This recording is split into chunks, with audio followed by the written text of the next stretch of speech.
All right, Noel Braham, actor and filmmaker of Star Wars Exile. Philip Michael, actor, stunt coordinator of Star Wars Exile. Oh, well, Star Wars, like, I don't even know. Tell me about it.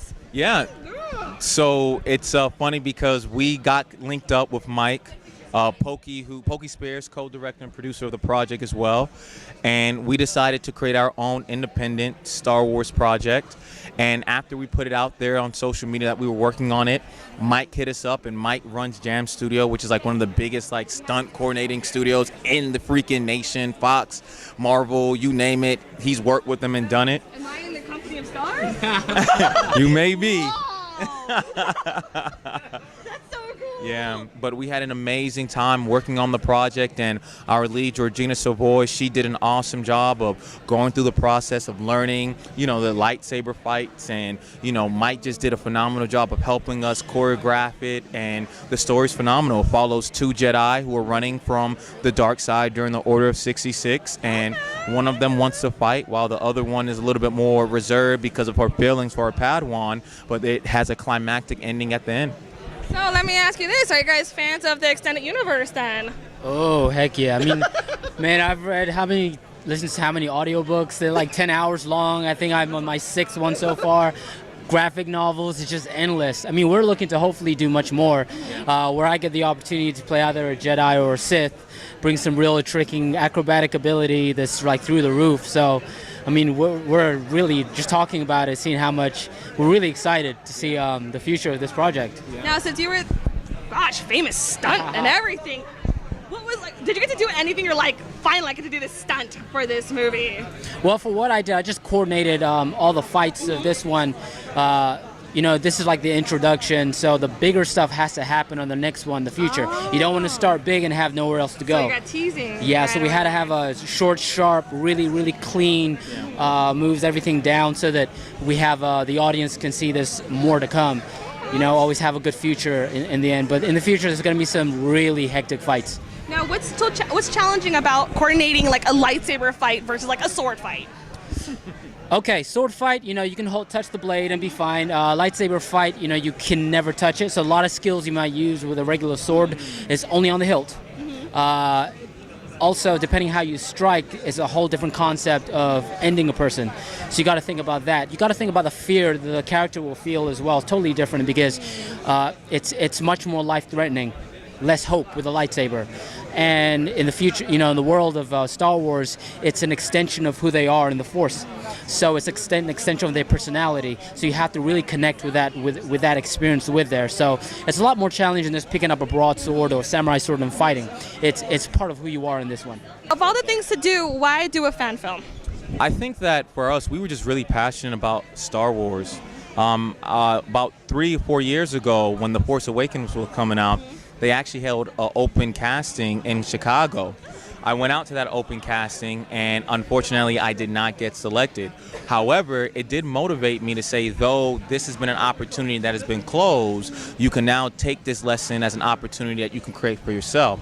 And so it really, really motivated me to say, okay, well, again, I am an actor and I'm getting more into filmmaking at that particular time. Why don't I create a door for myself and then see where it goes? So the conjunction of both, just being so invested into the Star Wars universe with going out, auditioning, not getting it, and then being extremely passionate about the art of filmmaking, the three was a trifecta that we said we had to move on it. See, that's really cool. You guys took like a rejection technically and just went forward with it. Exactly. And I mean, that's pretty inspiring in itself. Exactly. I mean, what were the biggest challenges in going forward with this fan film? I mean, I think a big one, and I think Mike will definitely attest to this, is like the micro budget. I mean, the budget was so tight, and obviously, you know, you look at the real Star Wars and they get hundreds of $1 million. What we would achieve with virtually not a lot is so amazing, but it really speaks to just how dedicated the cast and the crew and our producers were on the project, and how important and integral they were to the process, because when you don't have a lot of resources, the biggest thing and what's key is people's commitment. And so though we did run into those obstacles, the level of commitment from everyone who's involved in this project reflects on the quality of it. You would never know how much we really put into that project because it's A1. I mean, we just got back from London, and we got into the official Disney Star Wars Fan Film Awards, and Mike can speak to that, and it was phenomenal. So for those out there that have a dream, don't look at the mountain, look at how you have the ability to overclimb and climb over that mountain. Beautiful, absolutely beautiful. And now, because you were giggling beside me, I gotta know what you were giggling about. It's just interesting because there's a lot of challenges people face, and we limit ourselves with, looking at all the big stars, how they do it and stuff. But when you have a dream, you could just connect with the right people, and nothing's really stopping you. So, okay, money's just a means to an end. If you can make the right connections, you have the concept. I mean, I have the skill to create fights and be part of something. If it's your passion, it's no longer about money because you're thinking much more in the future. So I'm not thinking about how much am I going to get paid for this. I'm like, no, let's just go do this because this is our future. Even if nothing happens, we know that the critics can say, man, you can't do this because you ain't got the money. I can say, well, I did it. Whether I fail or pass, I did it. You did not, I did. Wow, I'm like literally speechless. That's like a really amazing. Like you guys have so much passion and drive for this. So like kudos to both of you. Yeah, and a big thing too that we were also very passionate about, obviously, is being, not only filmmakers but black filmmakers. Is that the entertainment industry needs more diversity, and you have a lot of people who can sit back and they can complain about it, and then you have other people who want to step up and actually get something done. So to bring a great level of diversity that we did, in the film we have some Hispanic, we have Jamaica, we have someone Italian from our cast and our crew. I mean, we're not just talking about black and white, we're talking people from all around the world. So when we look at the cultures that we've been able to bring together, it's really also a testament and reflection to us not only just being angry at the problem, but actually creating a solution and then executing on that solution and letting people know, well, this is why we want more diversity, and here is what we're doing to actually step up to the issue as opposed to just bitch about it. Okay, now I feel like I'm gonna ask a dangerous question over here. What do you guys think about Star Wars so far? I'll let Mike. Yo. So just in case someone, George Lucas, watches this, I love it. The last movie I think was superb, was awesome, so inspiring. It just gave me a lot of perception on what I feel I could contribute if there was another one. They set the ball quite high. There's a lot of challenges. A lot of critics are saying stuff, but anyone could be a critic. If you're honestly, if you were in the movie yourself, you probably wouldn't criticize and say what you said. I would say that what just came out, I loved it. Superb. I feel they can do more in the next one because they set the bar so perfectly. And I'm excited. Hopefully, you can call me up and say, hey, we want you to play the next Sith. By all means, call me. But I'm truly impressed by Star Wars recently. Excellent. Now, I think you can't judge Episode 7 properly until we see 8. Yeah, that's what I feel. Exactly. Because I feel like it's not a standalone. Yeah. It's yeah. all entirety. But 7 reminded me of history repeating itself in its updated time. We had the 80s version, now we have the 2016.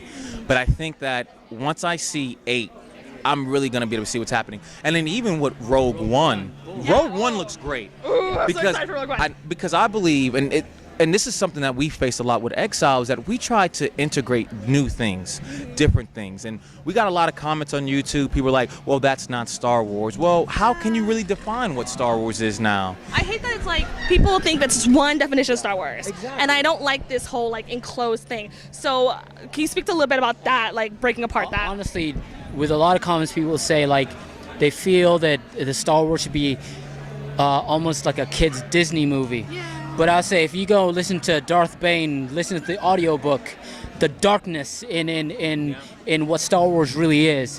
What they make a movie because commercially you want to get more audience to get more money potentially. It's got not so much to do by the story. Mm-hmm. You go listen to the book, the audiobook, or read it. You'll find, and your imagination takes over, a lot more darker than you think. So I'm one that no matter what critics say, I just say thank you because I knew you watched it I appreciate your input. I'll take it to heart to make an improvement on it. Negativity doesn't do anything with me. Is that on YouTube, we have maybe over 1,000 comments, and it's polarizing because you got one half of people saying it's too dark, Exile, and you got the other half that's like, well, Anakin going into the Jedi Temple and then slaughtering younglings isn't dark. Yeah, like, it always comes down to that one part, right? Yeah. Down there. It's like that for me changed the whole thing. Yeah, I mean, Han Solo, and there was a whole, debate about it, but his initial character in the very first one, that's not dark. When you think about, Padme having childbirth and then dying as a result, that's not dark. So Who wouldn't turn dark, honestly? Exactly. With a BS reason, but that's my personal experience. No, exactly. Reason, but you know what I mean? Like, that's a very personal, traumatic thing. It would change anybody. Yeah, and what we've done, no different. What we've done, which is different from what the regular franchise, and obviously we can't compare ourselves. But what I'm trying to say is to some of those fans that feel that way is that we've actually just demonstrated and shown the visual as opposed to leaving it up to the imagination where you know exactly what's happened, they just don't show it. But there's no difference in the two. One is shown, the other one is certainly implied. So it's like, if a tree falls in the forest, does it not make a sound? Yeah, it still does, and no one's there to hear it. You know what I mean? It still makes a sound. It's a very levels upon levels. Yeah. And then one last question. Now you guys got Star Wars underneath your belt. Any future projects? Yeah, I mean, what's really amazing, I did a new media comedy series with my first project that's going to show at the Rome Web Fest. It's called The Side Chick. Go to thesidechick.tv to check it out. And we just got back from the LA Web Fest that was hosted on Warner Brothers Studios, and we won 4 awards: Best Actors, Actress. God is good all the time. And currently developing a feature, and then I'm also coming out in the new edition biopic on BET. So check out Night 2. I'm playing Ray Parker Jr. I'm literally in the presence of stars. No, wait till you hear his. Well, I don't really overshadow, just some basics. Legend of the Man of Magi won like 11 awards where I picked up Best Male Superhero at the Urban Action Showcase. I have a movie called Control, which I shot quite a few years ago. It's won at multiple festivals, and it's going to be in the Action and Film Fest and Tokyo Liftoff and London Liftoff. We're using that to try and make a next Bourne franchise. So that's a big deal. It was my first fight coordinating thing ever, which I'm really happy for. And I took Best Male African American for that role as well. I feel unaccomplished in life. I'm going now too. Now that he's done making me feel bad, I'm back. Now that he just made me feel like nothing, I'm back now. That's just chapter 1. Right. Oh, okay. Right. Wow. Like, that's just this year alone. Let's not talk about the last 5. I feel so lucky right now. Like, you guys are like off into stardom, and I'm in the little shadows. Not at all. Not at all. You guys did some amazing inspiration. You guys did some amazing inspirational things. What would be like your last final go for it message for everybody? I would say it's really important to follow the vision that you've been given.